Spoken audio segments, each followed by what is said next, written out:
Olá, pessoal. Boa noite a todos. Muita paz, prazer estar aqui com todos vocês.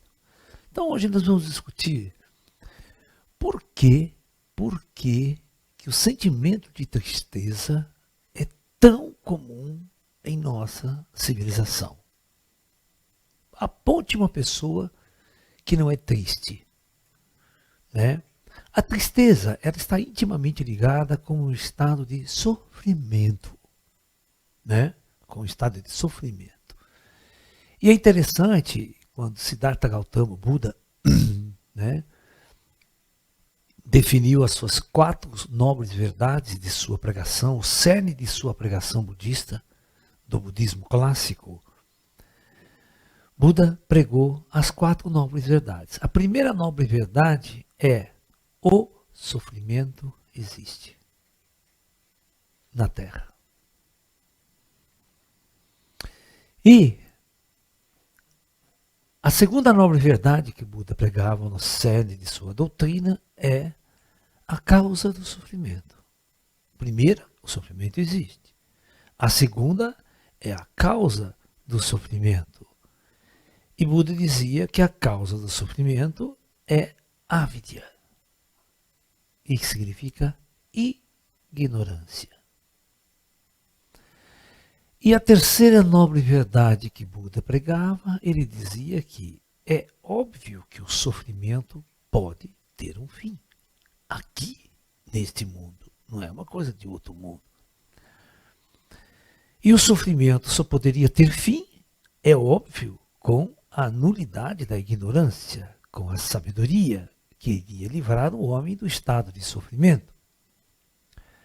E a quarta nobre verdade era como o indivíduo e o ser humano poderia eliminar totalmente o sofrimento através do caminho óctuplo, das 8 sendas que Buda ensinava para que o discípulo pudesse então conquistar um estado elevado de consciência, ou a chamada transcendência, iluminação, satori, nirvana, todos esses nomes, para então eliminar de uma vez o estado de sofrimento que está inerente ligado ao estado de tristeza, angústia do ser humano aqui na Terra. Muito bem. O sentimento de tristeza, ele inicia-se exatamente num dos momentos aqui na Terra. Claro que a tristeza existe no mundo espiritual também, tá? Ela existe totalmente lá. Da mesma forma que existe aqui. Só um espírito iluminado e transcendido pode eliminar o fundamento, a causa da tristeza. Mas neste mundo aqui, a causa fundamental da tristeza é a solidão. Todos os seres encarnados neste mundo experimentam a mais profunda solidão, uma clausura dentro de um corpo físico, aprisionado dentro deste corpo físico e impedindo que ele tenha qualquer tipo de relação com o mundo exterior. É apenas através da visão, do olfato, do tato, do ouvido, da audição, que ele pode se relacionar com o mundo exterior, né? E, a partir dessa relação com o mundo exterior, este ser humano vai tentar, então, buscar a saída deste sentimento de solidão. Então, nunca se esqueça, a causa fundamental da tristeza não é porque você perdeu o namorado, não é porque você perdeu isso, perdeu aquilo, sabe? Morreu alguém, você está triste e tal. Isso são consequências de um estado primitivo de consciência que leva você a viver esta condição de tristeza. Ela sempre vai existir dentro de você. Sempre. Esse estado de angústia, de tristeza e de solidão. O ser humano ele vai tentar de tudo, para preencher o vazio da solidão da encarnação. Esse é o ponto básico da questão. Não adianta os psicólogos ficarem inventando história aí, porque não vai resolver nunca. A maior parte dos psicólogos não são transcendentalistas. Eles não entendem absolutamente nada sobre vida após a morte, sobre a natureza de um espírito encarnado. Tá? Então, a partir do momento que o espírito se sente só neste planeta, vai começar a famosa jornada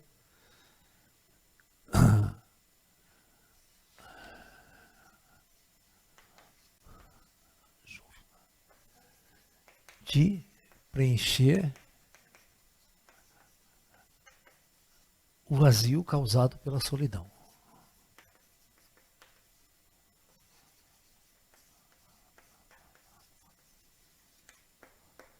Ok? Então prestem atenção. Se você ficar doente, você vai sozinho para o hospital. Você não leva ninguém com você. No dia da sua morte, você vai sozinho para a morte. Pro caixão, pro enterro. Isso dá um medo terrível, né? Então a solidão é muito... Experimenta um dia sair totalmente sozinha e andar por uma estrada à noite. Para você ver como é que você se sente. Né? Lá em São Tomé, eu dava um exercício para as pessoas. Chegava de noite, por volta da meia-noite. Falei, cada um vai até na estrada e voltar à noite, sozinha. Para você ver a noite, a escuridão e como você se sente isolado, sozinho, amedrontado, enclausurado dentro de um corpo. Aí você vai entender. Você não pode levar ninguém com você. A experiência tem que ser você e você.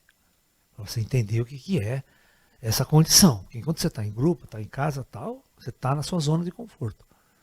Então você não entende o que é isso. Então, muito bem. Então, ao vazio aqui. A jornada do vazio, de um ser solitário, 100% solitário. Tá? Então, o tempo todo, ele vai tentar sair dessa solidão. São os primeiros sentimentos, né, que são impulsionados. Né? Muito bem. Aí, esse indivíduo, ele tem uma programação autóctone, que não faz parte do espírito, faz parte do corpo biológico, que vai nortear toda a experiência do ser humano na Terra.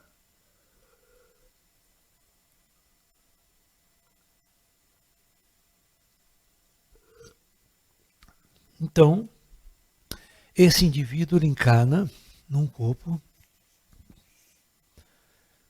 totalmente sexual.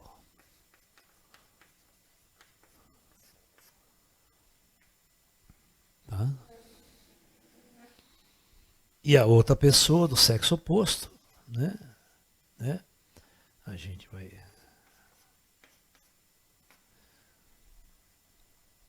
também vai ser impulsionada pelo programa sexual. O programa do androide, não tem nada a ver com o espírito. Esse programa está no corpo, está na biologia. O espírito não tem sexo, o espírito não faz sexo lá no astral. Não fica nascendo espiritinho no astral, não tem espírito grávido. Então, o projeto é de autorreplicância do corpo biológico e o espírito vai experimentar. E é uma força poderosa. Então, quando a criança não está na fase sexual, porque a criança, o ser humano é movimentado pela energia sexual desde o momento que ele nasce. Freud descobriu isso. Freud descobriu que a criança ela tem a sexualidade na boca. Ela tem a libido na boca. Então, já quando ela nasce, ela vai procurar o alimento que é o seio da mãe. Os mamíferos são impulsionados por isso. Então, a partir daí, ele está tendo uma relação sexual. É o prazer de alimentar-se para sobreviver, para crescer. Então, o projeto coloca no androide biológico um prazer fantástico, descomunal, que é alimentar-se, que é o prazer sexual. Então, a criança, quando ela está mamando na mãe, ela está tendo uma relação sexual ali. Tá? E o prazer de se alimentar vem como resultado, né, o crescimento, né, a evolução e aquela coisa toda. Você sabe que a criança, quando ela nasce, ela não tem controle do xixi, não tem controle do cocô. Ela caga, qualquer jeito, ela não tem noção disso. Mas aí, à medida que ela vai crescendo, quando ela está numa idade assim de uns 5, 6 anos, né? A libido sexual ela sai da boca. Você vê que até essa idade de chupa-chupeta, morde um paninho, tá sempre com alguma coisa na boca, que aquilo dá um prazer muito grande. E esse prazer, essa coisa, preenche aquele vazio. Tá? É uma coisa para preencher esse vazio. E a comida preenche o vazio, dá a sensação de preencher o vazio. A comida. Ela está grudada na mãe, está mamando. Então tem uma. Não está mais solidão, não está só. Aí ele passa pela fase anal. Na fase anal, ele vai aprender o controle da sua zona do ânus e da zona genital. Ele vai controlar o xixi, controlar o cocô. Não vai cagar de qualquer jeito, a hora que quer. Ele já tem o controle, segura, vai cagar no banheiro, vai fazer xixi no banheiro, aquela coisa mais controlada. Aí, tem uma fase importante aí, que é exatamente o dia que a mãe pega a criança e coloca para ela dormir em outro quarto. Aí fudeu. Porque pela primeira vez na história, a criança vai se sentir sozinha. Novamente, aí vem pânico, ela corre dormir na mãe, tem pesadelos. É terrível essa separação, essa dicotomização. A criança volta a se sentir solidão.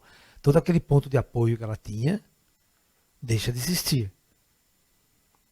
Aí, quando chega nos 12, 13, 14 anos, a energia vai para a zona sexual, né, para a área genital.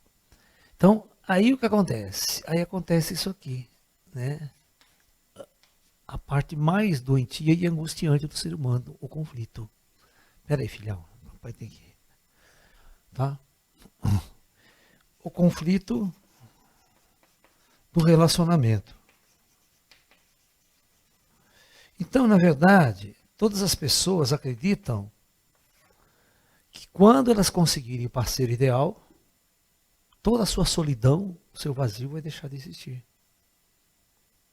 Tá? Então, aí começa o caminho do Calvário, do ser humano em geral. Né?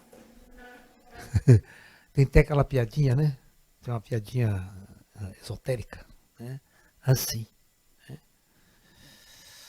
Discípulo chega para o mestre e fala assim: mestre, eu quero viver eternamente, mestre. O que eu devo fazer para viver eternamente? O mestre parou. Case-se.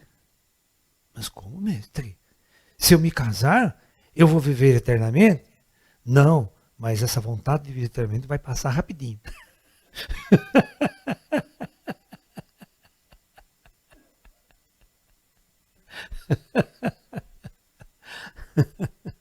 Então, você tem um ser totalmente solitário dentro de um corpo, que vai em busca de um ser totalmente solitário dentro de um corpo, tá? Totalmente ignorante de si mesmo. E aí, cada um dessas pessoas projeta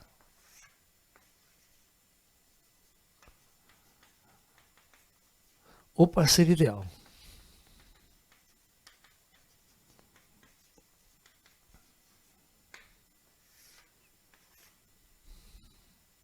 E ele sai, então, em busca desse parceiro ideal na vida. Só que, coitado, ele é pobre, feio, fisicamente. Ele é pobre, feio. E ele vai se apaixonar sempre pela mais bonita. E a menina, a mesma coisa. Ela é feia e vai se apaixonar pelo menino mais bonito. Então aqui começa a competição. Então a competição começa aqui. Então a busca pelo parceiro ideal é uma competição de sobrevivência com o intuito de sair de um estado de angústia, de tristeza e de solidão. Então enquanto o indivíduo está aqui, solitário, ele está triste. A vida dele é sempre uma tristeza. Faz música triste, música sertaneja triste, né? A solidão me mata. Música, né? Não é música séria. Né? Não tem uma música que não fale de solidão. Coisa mais rara não ter uma música que fala que o sentimento mais angustiante é a solidão. Então, muito bem. O ser humano, então, siga o caminho aqui da doença humana e da tristeza e da solidão. O indivíduo cria dentro de si um desejo. O desejo fundamental é sair da solidão. Então ele cria um desejo. O desejo é a mulher ideal.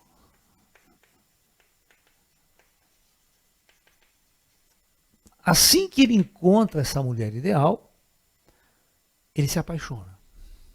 Então continua aqui, ó.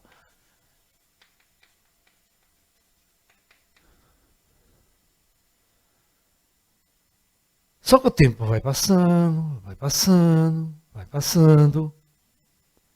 E ele não conquista essa mulher. Não, ele não conquista a mulher. Porque a pergunta que você tem que fazer sempre, será que aquela pessoa que eu encontrei, que é ideal para mim, você tem que perguntar para ela se eu sou ideal para ela. Ela pode olhar para mim e achar um bosta. Falar, cara, é horrível, feio, não tem nada a ver comigo. E eu apaixono. E a escola é muito assim. Os jovens começam a se apaixonar na escola, porque é o primeiro contato que ele tem com o sexo oposto, naquele grupo, naquela condição social ali. E você tem uma amostragem na escola, né? Todo mundo vai se apaixonar pela mais. Vê o filme de sessão da tarde, né? Dos teenagers da escola, né? Todo mundo se apaixona pela teen leader, aquela menina mais bonita. Tem os nerds feios que não pega ninguém. Tem aquele jogador, os bonitão da escola, fudidão, né? Tem aquelas meninas que são sempre as top, as outras nem feinha, nem, né? Ela só anda com a turminha dela de tops, né? Isso aí é clássico.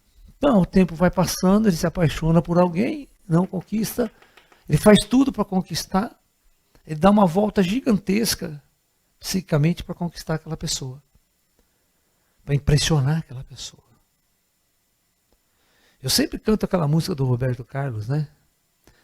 Todas as vezes que você passa e não me vê, fico pensando o que eu faria para ter você, né? E ele fala, só me falta ficar nu para chamar sua atenção. A Ana Carolina tem uma parecida também, né? Vou bater na sua porta completamente nua. Sabe? Aí é merda tá feita, né? Que ele olha para aquela coisa pelada, feia, já não quer saber mais mesmo, né? Não faça isso nunca. O tempo vai passando, ele não conquista, gera um estresse muito grande. O estresse vai crescendo, crescendo, a angústia vai crescendo, ele não conquista. Aí um dia ele chega à noite numa festa, pega aquela amada dele aos beijos e abraços com outro. O que acontece?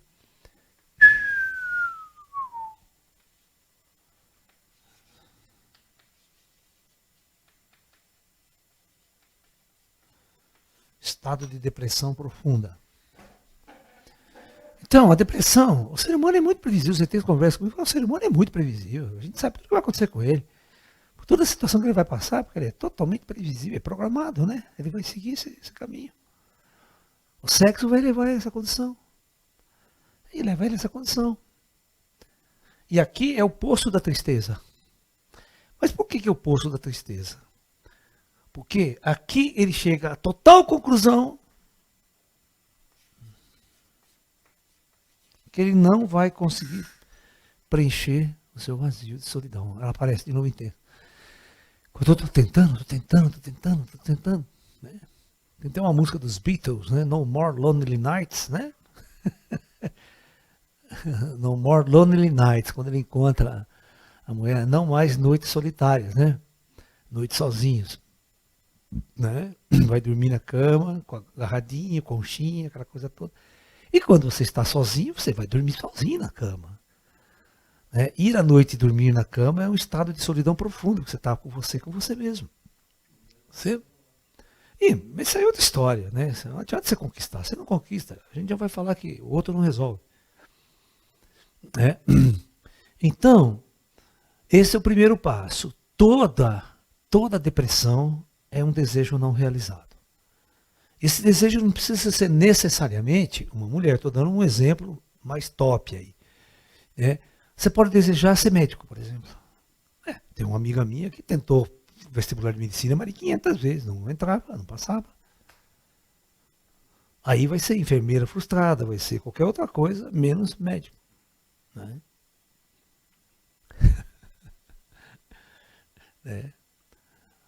Agora, se você tiver dinheiro suficiente, você paga. Hoje você paga a faculdade de medicina, você entra, você faz. Tem mais vaga do que aluno. Só que tem o seguinte, né? Você tem um curso de medicina hoje completo, de faculdade top particular, 1 milhão você vai gastar com teu filho para fazer uma faculdade de medicina. 1 milhão. Pode colocar no caderno. Se você tiver 1 milhão, seu filho vai ser médico, senão não vai. Mensalidade de faculdade de medicina boa chega a custar 25 mil reais. A mensalidade. Aí você bota todos os gastos, né? Apartamento, isso, da fora. Você vai somar no final do curso. No final do curso dá 1 milhão de gastos.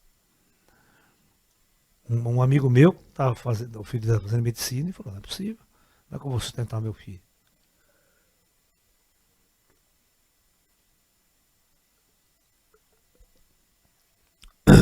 É elitizado mesmo, super elitizado.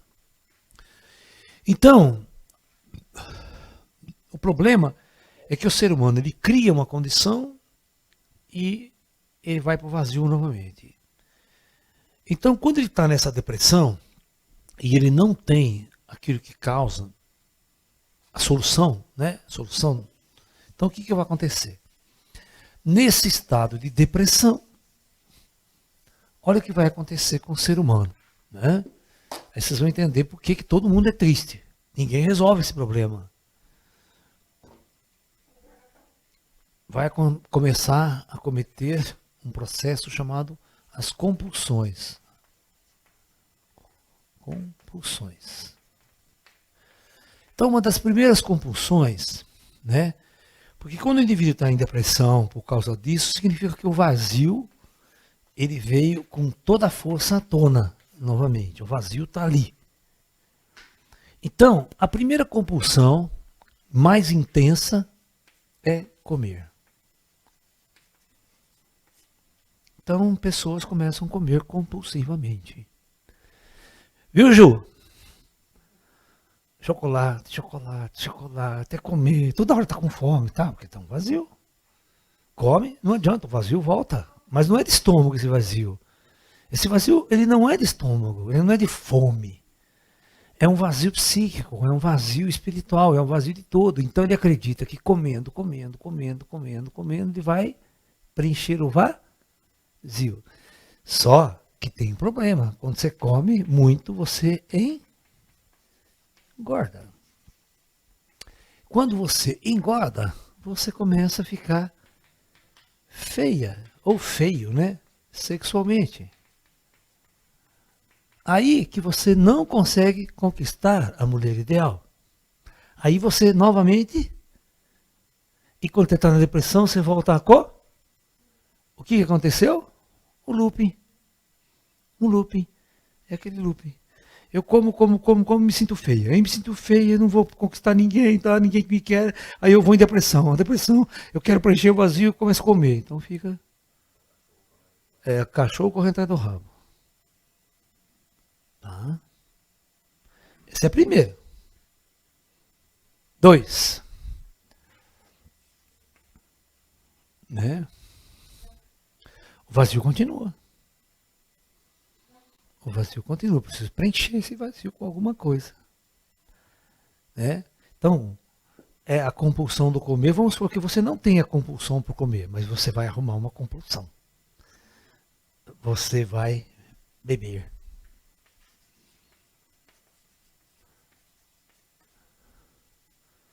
Começa a beber. Quando você bebe álcool, por exemplo, você tem uma mudança. Uma sensação de melhora. Mas quando o álcool passa, volta o vazio. Aí eu bebo de novo. Ai, que bom. Passa, vem vazio. Volta, começou o ciclo, o looping novamente. É o cara que fica viciado. E isso aqui você pode usar para álcool, maconha e qualquer tipo de droga. Eles jamais vão preencher você. Ah, mas a ayahuasca pode, professor? É mais um elemento de fuga. Para que você precisa do H? Acha que você vai evoluir espiritualmente? Claro que não. O buraco vai estar lá sempre. Então as compulsões, tá? Tudo tentando preencher, mas o círculo começa. Agora, 3. Tem gente que vai compulsão ao trabalho. Então, ele não pode parar, porque se ele parar, então aquele pessoa que monta uma empresa, trabalha até meia-noite, 1h da manhã, dorme 6 horas da manhã, acorda, tá lá o dia inteiro, que ele tem que preencher a cabeça, preencher, entendeu? E dá a sensação de que aquele vazio foi embora, mas é um mecanismo, a gente chama disso de mecanismo de fuga. A compulsão é um mecanismo de fuga daquele estado que você não quer enfrentar. Mas a hora que você parou, veio o fim de semana, que você não tem nada para fazer, a deprê vem. O vazio vem com tudo. E o indivíduo entra naquela super mega estresse. Entendeu? Então, compulsão ao trabalho.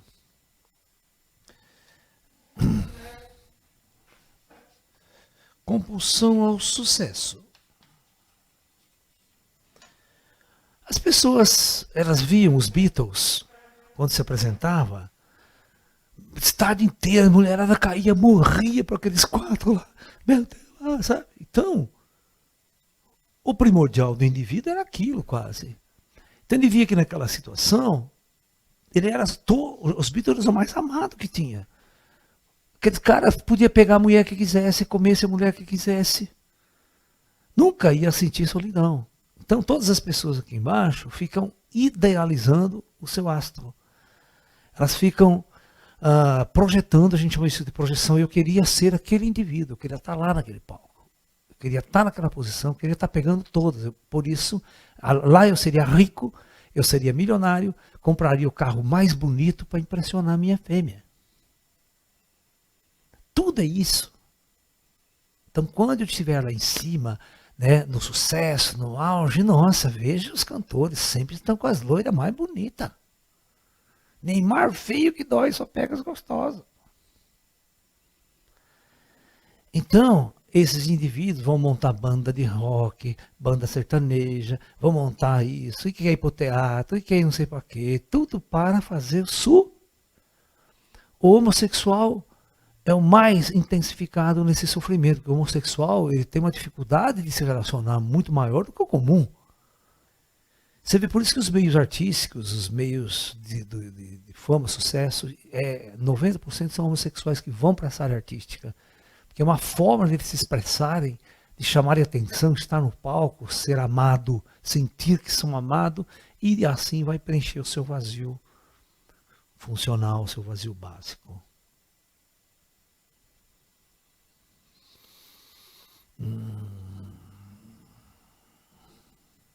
E aí você tem a busca pelo poder. Você lembra quando o rei, na antiguidade, o rei tinha tantas mulheres à volta dele que ele comia quem ele quisesse, porque eu sou o rei, eu mando, tenho poder, eu quero aquela hoje na minha cama, quero aquela lá. Né? Quem ia discutir com o rei? Né? Então, não tinha amor. Não tinha, mas ele tinha tudo, ele tinha o poder dava condição para ele de ser rico, ter dinheiro, ter mulheres, fama, sucesso, poder, tinha tudo junto. Então, o Osho sempre nos fala, né, por trás de todo político existe um frustrado sexual. Né, porque o indivíduo ele alimenta-se do poder. Né, ele alimenta-se daquela posição, daquela condição, no sentido de preencher o vazio. Eu estou no poder, eu mando, eu controlo, eu tal, eu pego todas, tenho dinheiro, compro, sabe? Então são sentimentos que são compulsões. Né? O poder é um estado compulsório. né, de um indivíduo que não se realizou espiritualmente, nem afetivamente, nem tampouco o vazio continua imenso lá dentro. Eu quero que vocês entendam que mesmo é uma ilusão você achar, vamos supor, eu encontrei uma mulher bonita, ideal, eu também sou um homem bonito, vamos supor, né? E eu encontrei e a gente se apaixonou. Cara, no começo, né, aquelas florzinhas, né, coraçãozinho, e beija aqui, beija ali. Mas um mês depois disso, 6 meses, ninguém conta a história da Branca de Neve e os 7 anões, 6 meses depois do casamento, do príncipe com a Branca de Neve. Né? Ok? Primeira gravidez, em muitos casos, a mulher engorda, fica feia. Já não é mais o ideal afetivo e sexual dele. Começa ele trair ela com outra. Sai pra balada, larga a mulher lá. E todas essas traições que vocês conhecem claramente, né? Ah, agora abandona, arrumei outro, tal, sabe? Troca por outro. Você nunca tem segurança no relacionamento. Tá? Por mais maravilhoso que possa estar, amanhã acaba. Não há segurança. Quando você não tem segurança, o seu vazio ela fica por um fio sempre. Né? Você morre de medo de voltar para o vazio, de perder a sua namorada. Então você quer exercer um poder sobre ela. É o ciúmes, é o controle, é toda essa questão que vem com medo da perda, né? Com medo de você voltar a estar na solidão. Então, é fácil compreender todos os processos pelo qual o ser humano passa aqui na Terra e saber como lidar com eles se você for um sábio. Se você não for um sábio, você não vai saber lidar com ele. Você vai passar por todas as fases, as angústias, vai ficar fazendo música sertaneja triste, música de corno. Né? Então, os ETs que falam para mim, né? O ser humano é 100% previsível. Né? 100% previsível. Um dia, né, chegou, nós estávamos numa reunião espiritual, eu incorporado o mestre chinês, o mestre Shanli, né? E uma moça, né, uma mulher, falou que naquele dia ela estava muito triste, muito triste. O que o mestre poderia falar para ela naquele momento? Então o mestre virou para ela e falou assim: que bom que você está triste. Porque o que seria da felicidade se não houvesse a tristeza? O que seria do preto se não existisse o branco? O que seria do prazer se não existisse a dor? Como você poderia avaliar o estado de felicidade se você nunca tivesse vivido a tristeza? Este planeta é um local de experimentos, de emoções e sensações da quais você, lá como espírito, você nunca vivenciou. Então você é colocado num estado de solidão aqui, dentro de um corpo enclausurado, e você vai viver todas as situações geradas por esse vazio interno, né? Por esse vazio interior. E a gente descobre, depois de muita experiência, que jamais o outro ou qualquer coisa externa pode preencher esse vazio. Exatamente. O sentimento de prisão. Então, qual é a resolução? Como o Buda resolvia essa coisa? O Buda não ia arrumar uma mulher linda e maravilhosa para você preencher sua solidão. Jesus, a mesma coisa. Então, qual é a solução que os grandes mestres sempre nos ensinaram? O Osho sempre fala: o tolo busca a sua realização fora de si mesmo. O sábio compreende que nada que existe lá fora irá preencher ou resolver o seu vazio. A única solução é trazer o espírito à tona. Deixar o espírito estar no comando de nossa jornada e não a programação do Android, não o corpo. Nós precisamos transcender o sexo, transcender todos esses desejos primários e eliminar totalmente esse falso ego construído na jornada kármica aqui na Terra. O ego é a construção dessa persona que não é você. É uma persona social, uma persona que aconteceu dentro deste corpo. Ele não é você. Este é o seu eu inferior que você tem que destruir para que o seu espírito venha e entenda e compreenda o porquê desse estado de coisas. Quando você chega neste ponto, você está no começo da sabedoria. né? Então o Buda tem o caminho óctuplo, né? O caminho óctuplo são 8 sendas de comportamental, que são um processo comportamental para você atingir o estado do nirvana. É você ir além e realmente, definitivamente, resolver esse problema da solidão. Né? Mas não é com absolutamente dependência de qualquer fator externo para preencher esse vazio. Você não pode depender de uma mulher, de um homem, você não pode depender de um emprego, você não pode depender de dinheiro, você não pode depender de posição social, de poder, fama, sucesso, acreditando que esse vazio será preenchido quando você conquistar essas coisas. É tudo isso, sim, é Maya. Esse é o conceito de Maya no Oriente, né? As pessoas estão correndo atrás, né, de algo ilusório que jamais vai resolver o problema. Eu tenho uma amiga, né, que ela faz muito isso, não enxerga, né? E eu, como enxergo, né, eu vejo uma pessoa morrendo de sede, correndo para o deserto, se afastando cada dia do riacho e das fontes cristalinas que estão muito perto delas, mas ela jamais, a sua ignorância a leva a correr para o deserto, acreditando que no deserto ela vai encontrar o que vai saciar sua sede. Mas alguém que está de fora olhando, sabe, né, que ela está mergulhando muito mais fundo na dor, na angústia e no sofrimento. Para o mestre é muito difícil ver o discípulo caminhando nessa direção e não conseguir convencê-lo a voltar. Né? Então, fazer o quê? Tem que deixar o cara quebrar a cara, né? Isso, olha, veja só, e isso leva à competição. As pessoas começam a competir pela fêmea, começam a competir para preencher esse vazio, para ter essa construção. Isso leva às guerras mundiais. A compulsão, né, por exemplo, a depressão faz com que o indivíduo não queira mais viver, não queira mais estar neste mundo. Ele vai dormir, ele vai achar uma compulsão. Né?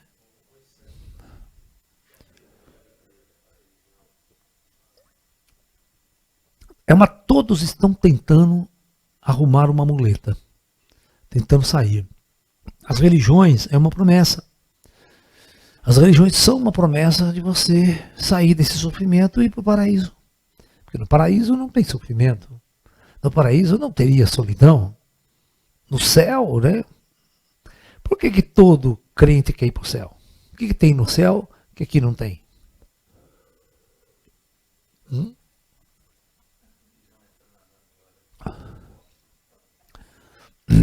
Então, o problema da religião é oferecer algo que é ilusório também. É mais uma ilusão. É Maya novamente. Né? Esses pastores que estão aí, é o atraso, né? É o cume. Eu sempre falei para vocês, né? Eu tenho um trecho que vocês podem assistir na internet, aí tá aí, são acho que uns 15 minutos. O tema é: Deus é o maior de todos os problemas e não é a solução. Nunca foi. Deus nunca foi solução para ninguém. Deus é um grande problema para a humanidade. Sabia disso? Então assiste meu vídeo, né? Você vai saber por que todas as guerras cruzadas, muçulmanos brigam com cristão, um quer cortar a cabeça do outro no Oriente, só está em guerra, e essas guerras vêm milenares, desde tempos imemoriais. Quando Israel entrava em guerra com a Babilônia, né? Entrava em guerra. Era uma guerra de deuses. Né? Todo mundo rezava, pedia o seu Deus para auxiliar no combate, né? E o outro tinha um Deus diferente, também rezava tal. E o costume dessas tribos, quando ele vencia uma guerra, quando os babilônios arrasaram Israel, né? A primeira coisa que eles faziam é destruir o templo do outro, do Deus do outro. Que é o famoso primeiro templo de Salomão, né? Que foi destruído pelos persas. Que é os persas, né? Não os babilônios, pelos persas. Aí o que acontece? A primeira coisa, eles vão destruir o templo, destruir o centro religioso. Seu Deus não presta, o meu Deus é mais poderoso, senão você tinha ganhado a guerra. Então seu Deus não presta. Então, esses eram os deuses que os caras criavam na antiguidade. Né? É mais um buraco para preencher aquele vazio das pessoas. Né? Ah, mas posso não ter minha mulher, mas estou com Deus, Deus está comigo, Jesus está comigo. É uma tentativa de preencher o vazio. E não resolve. Não resolve. Isso é paliativo. Você está entendendo? As freiras enclausuradas. Se enclausuram não, porque Deus é Jesus e tal. É um sofrimento do cacete essas mulheres. Você não tem noção. Elas criam um mecanismo de fuga. O mecanismo de fuga é baixo sexo, tal, e não tem uma sabedoria por trás. A igreja não tem sabedoria. A igreja tem um processo repressivo. Repressão nunca resolveu nenhum problema. Aí os padres, uma hora ou outra, vai pegar a criancinha no confessionário e tal, ele não aguenta. Não aguenta a repressão, não aguenta aquele modelo. E reza não resolve, porque nós temos grandes padres aí depressivos. Né? O padre Fábio de Mello, outro lá, como é que chama ele? Marcelo, Magrelo, depressivo, e a igreja não resolve o problema dele. Então onde está o problema? Deus dele não resolveu. Não foi suficiente, não preencheu. Alguma coisa tinha ali que podia rezar, que não resolvia. Então, o ser humano tem que entender onde está o buraco do negócio. Né? O problema está na encarnação. Os crentes não sabem disso. Os crentes não acreditam em vida após a morte. Não, eles acreditam em vida após a morte, mas não acreditam em reencarnação, a vida anterior. Eles não acreditam nesse processo, o que é a Terra. Já impede você de falar com os espíritos, né? Você não pode interagir com o espírito, porque isso é coisa do demônio, Satanás. Então, já quebra o conhecimento esotérico, o conhecimento espiritual, já é quebrado aí. Né? É muito complicado. Tem perguntas, Ju? Vocês querem perguntar? Vocês aí, fica à vontade, vocês podem perguntar também. Então, qual é a solução, né? Se você estivesse de frente para Jesus e fizesse essa pergunta, Jesus, qual é a solução, então? Vamos supor que você estivesse na frente de Buda. Qual é a solução? Tem uma história interessante. Você já leu um livro que foi Prêmio Nobel de Literatura? Tem até filme, eu tenho até um filmezinho. Siddhartha, de Hermann Hesse. Siddhartha de Hermann Hesse, ele é muito bom porque ele cria, na época do Buda, contemporâneo de Buda, ele cria dois buscadores, dois amigos que saem em busca disso que você me perguntou, da solução. Então você vai ver quanto que ele vai peregrinar pela Índia toda. Até que um dia esses dois param na frente de Buda para assistir um discurso do Buda. E um amigo dele, chama Govinda, ele fala, encontrei, eu vou seguir esse homem. Esse homem vai me ajudar a encontrar a solução. E o Siddhartha fala, não, eu não vou seguir esse cara. E é engraçado o discurso, o bate-papo que ele vai ter com o Buda. O bate-papo que ele vai ter com o Buda é ótimo. O amigo dele vai, né? Ele vai seguir, vai peregrinar junto com o Buda. É um dos discípulos de Buda. Aí então, esse Siddhartha ele chega na frente do Buda e fala, mestre, eu sei que o senhor é iluminado, mas eu sei que também que não vou segui-lo, porque o meu caminho é diferente do seu. Eu preciso encontrar o meu próprio caminho. E o próprio Buda ensina a ele, claro, meu filho, o Buda não fica enchendo o saco para seguir. A primeira coisa que o Buda faz é libertá-lo. Realmente, você tem que seguir o seu caminho, o seu próprio caminho. E você vai ver a jornada desse cara. Ele está buscando a solução. Você está pensando que a solução é doidinho o cara dar a resposta para você? Se fosse assim, todo mundo já tinha resolvido o problema da humanidade. Ninguém ficava triste aqui. Esse cara peregrina, até que enfim, até que um dia ele encontra um balseiro que atravessava, um velhinho que atravessava as pessoas do rio, chamado Vasudeva. Ele é um cara que pegava a gente de um lado do rio com a balsa, atravessava do outro lado do rio. A sabedoria desse homem. Aí ele falou, vou trabalhar com você aqui. Trabalha um tempo comigo aqui.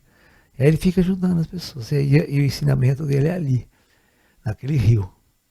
O Vasudeva fala para ele, tá vendo? Tudo que eu preciso saber está aqui no rio.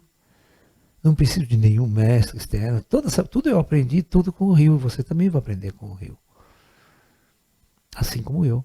Chega um momento que ele está tão velhinho, né? Ele entrega a balsa para o Siddhartha e fala, agora você vai conduzir as pessoas de um lado para o outro do rio. Veja o que você aprende com isso. Todas as respostas estão aqui no rio. E aí o tempo vai passando, ele já está bem velhinho naquele trabalho. O Buda morre. O Buda morre. E passa um tempo, aquele amigo dele que foi seguir o Buda, se encontra os dois. Ali é uma hora, né, choradeira, tal, né? Que um tomou um caminho, outro tomou outro, né? Mas os dois estavam na busca do mesmo solução. Para vocês entenderem a jornada, eles já estão velhos, né? O que cada um conquistou na jornada e se a solução foi atingida.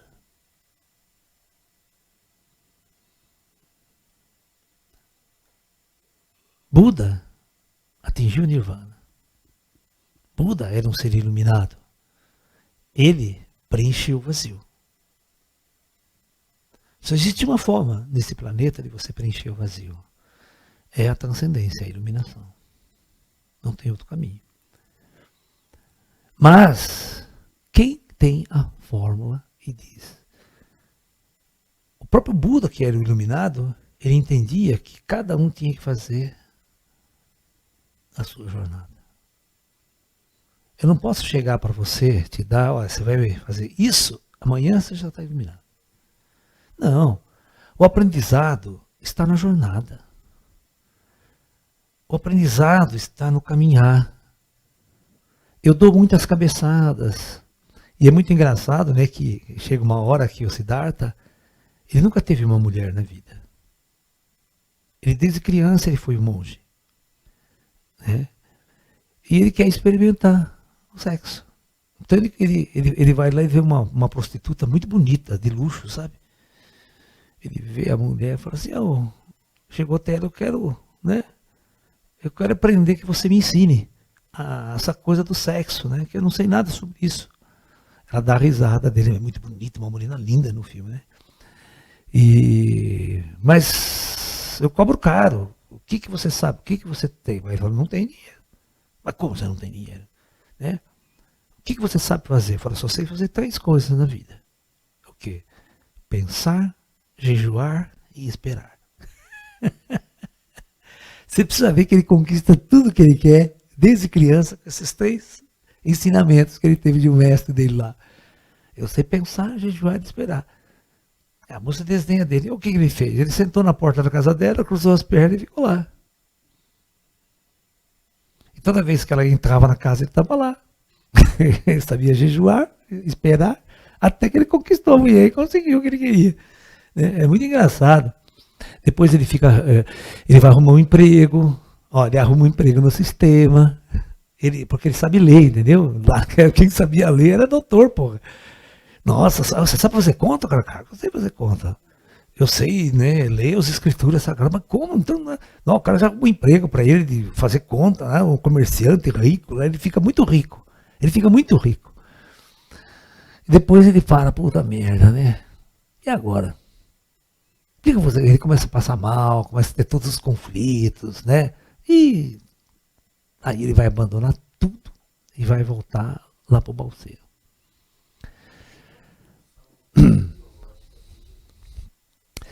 Não precisa fazer jejum, é bobagem. O jejum é coisa do passado. Né? A gente pode se iluminar comendo pizza. Né? Essa coisa é bobagem. Né? Não é necessário nada disso. Eu nunca fiz nada disso, estou em contato com você até faz tempo. Tá? Então as coisas não é tanto sacrifício. As pessoas não sabiam como chegar lá. Quando elas não sabem como chegar lá, inventa 1000 fórmulas, né? 1000 coisas, tortura, martírio, né? Chicotear as costas.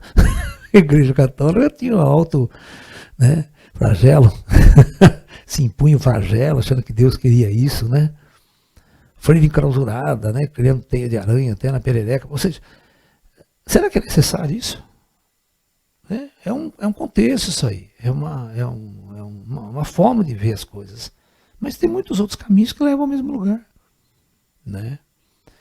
Esse é o ponto de vista. O ponto de vista é que as pessoas não sabem. Quando elas não sabem, elas criam todas essas fórmulas mágicas que não levam a lugar nenhum. Levam ao sofrimento, levam à repressão, levam à angústia, levam à solidão mais intensa ainda. A dor é muito maior. E as pessoas acreditam que vão se iluminar. E não se iluminam, né? Você vê quantos iluminados você já viu, encontrou na vida? Nenhum, você não encontra nenhum. Você encontra, né, médio meia boca, né, um monte de gente que acha, que vê, que sabe. Não sabe. Está mais perdido que segue em tiroteio. Então, existem muitos ensinamentos orientais, muitas escolas iniciáticas, o próprio yoga, o próprio tai chi, mas eles não são a solução. Eles são uma ferramenta que vai te auxiliar no caminhar.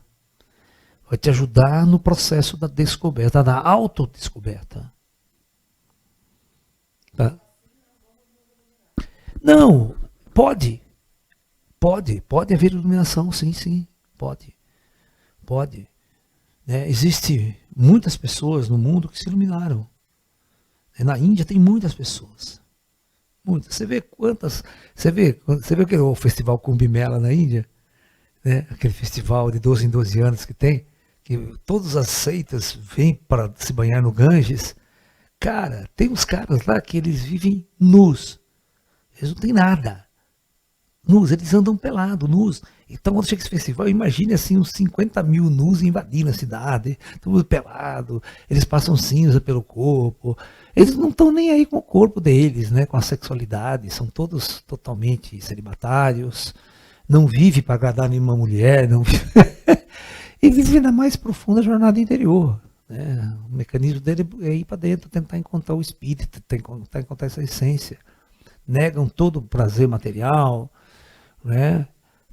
Na Índia tem seita, tem um cara que até hoje tem a história, lembra aquela história que eu conto do Buda, que o cara não abria mais a mão? Aí tem hoje na Índia, tem a fotografia de um cara, ele fez o voto de ficar com a mão pro alto e fechada e nunca mais abrir. As unhas vararam do outro lado da carne aqui, tudo em carne viva, e o cara assim com a mão pro alto, magrelo, essa mão já não funciona mais. Então, isso que eu estou perguntando para você, é necessário? Claro que não, isso é bobagem, isso é primitivismo religioso. Sacou? Eu falei para você que você se ilumina comendo pizza, fazendo sexo. Não é assim. Você não precisa dessa tortura, dessa penitência. Você só precisa ter sabedoria. Você tem que entender como tudo isso funciona. Você tem que olhar você nisso aí. E você, olha lá, esse é o cara, ó, essa é a foto do cara, ó. Olha como é que tá a mão dele, a unha crescendo, varou a carne. Eu vivo na Índia, ele faz esse voto de penitência. Da mesma seita do Buda, que a penitência do Buda era comer bosta, lembra? Comer isso, comer, só comer isso, comer. Você não conhece a história do Buda? Ah, vá. Não é assim. Ele foi num campo de treinamento espiritual. E esse campo de treinamento, é o primeiro que ele achou lá, ele entrou. Né? Eles tinham penitências, cada um tinha um voto de penitência para mortificação da carne. Porque o corpo era a fonte do prazer, era a fonte de todo o negativismo espiritual. Então cada discípulo fazia um voto. E esse era um tipo de voto que tinha lá na época do Buda. Né? E o Buda, o voto de penitência do Buda era nunca mais se alimentar de alimentos prazerosos, só se alimentar de bosta, de estume. Passou 6 anos comendo bosta.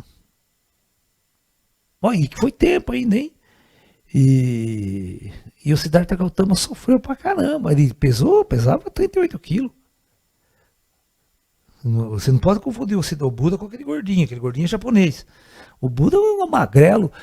E aí, a história, né? A história do Buda conta que ele quase morreu. E foi quando ele descobriu o caminho do meio, né? Ele foi tomar banho no rio, né? Que tinha ali próximo. E 30 centímetros de água ele caiu. Ele estava tão fraco, mas tão fraco fisicamente, que ele estava se afogando em 30 centímetros de água. Ele não conseguia se movimentar. Aí o pessoal veio correndo e tirou ele do rio. E ele ficou assim, quase morto. Se os caras não tiram ele dali, ele ia morrer, afogado. Nesse instante passa um barco no rio.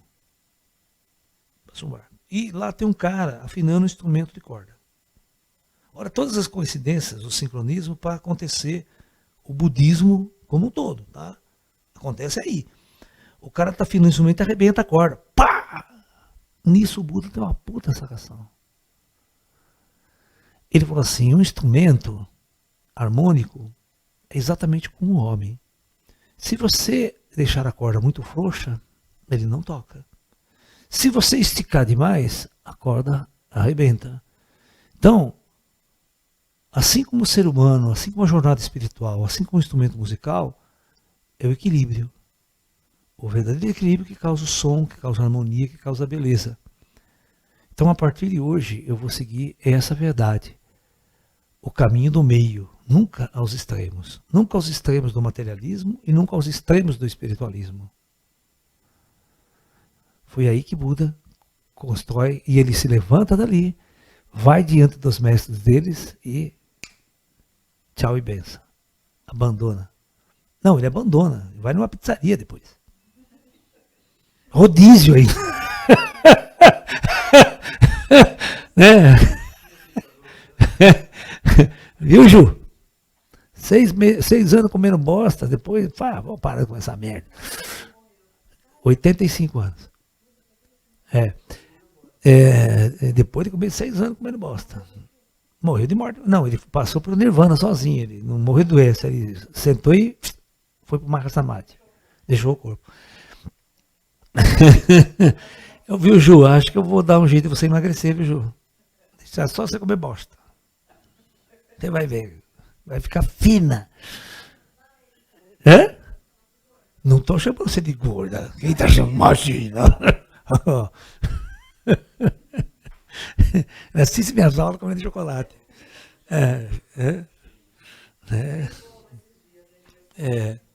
Então, nós vamos comemorar o aniversário da Ju em jejum. Todo mundo em jejum, Ju. Festa jejum. Então, pessoal, as coisas, a solução, se fosse tão simples assim, todos os grandes mestres do passado teriam escrito a receita, todos vocês leriam e seriam felizes para sempre. Como diz todos os roteiros de novela, né? Como o ser humano é tonto, né? Você percebeu que todo final de novela tem casamento? Né? Todo final de filme tem casamento. Todo, né? Branca de Neve e Sete Anões, pode pegar Games of Thrones, sempre casa no final. Princesa, você tá entendendo? Aí vocês vão ver, né, o inferno que vocês se meteram. Né? Então é isso, pessoal. Amanhã a gente continua e nós vamos encontrando cada dia mais uma forma de nós sairmos dessa condição. Olha, presta bem atenção. Você encarnou e o vazio surgiu. Como eu resolvo? Você vê que toda essa condição planetária me colocou nisso. Isso é um projeto. Colocou você na solidão para gerar todo esse conflito aqui. Esse é o aprendizado. O espírito não sabe o que é solidão. Quem está conectado no Dijar não sabe o que é solidão. Né? Tudo é alma grupal. Mas quando você se individualiza e entra nessa experiência, aí sim o bicho pega. É por isso que nós estamos há 10 mil anos nesse projeto e não desceu nenhum descobridor para resolver o problema do vazio. Quando vai descer? Por que você quer que o ET resolva esse problema? Então, né? É engraçado tudo isso, né? Eu converso com eles o tempo todo, mesmo assim eu estou aqui entre vocês, certo? O problema não é conversar com o mestre. É igual o Siddhartha, ele foi lá na frente do Buda, viu o discurso que estava com o Buda. Você pode ficar na frente de Jesus, fazer pergunta para Jesus. Jesus não vai fazer assim com a mão e você... Acabou toda a tristeza, a solidão e a angústia sua. É igual aquela piadinha do Porta dos Fundos, lembra do Jesus? Ela era ótima, né? Jesus curava as dores, né? Aí chega um cidadão viadinho, né? Todo, ai Jesus, ai isso me cura, porque eu tenho um fogo que sobe dentro de mim, uma coisa horrível, ai que me queima por dentro. Estou com aquela viadagem dele, né? O Jesus, concentre-se, meu filho, vou te curar. Todo mundo acha que ele vai deixar o cara macho, né? O problema é o cara seguir. Jesus, pronto, tá curado. Aí, nossa, Jesus, que maravilha. Ai, muito obrigado. Tô me sentindo outro agora, continua viado, né? Todo mundo. Mas Jesus é. Não, meu filho, era gastrite. Problema dele.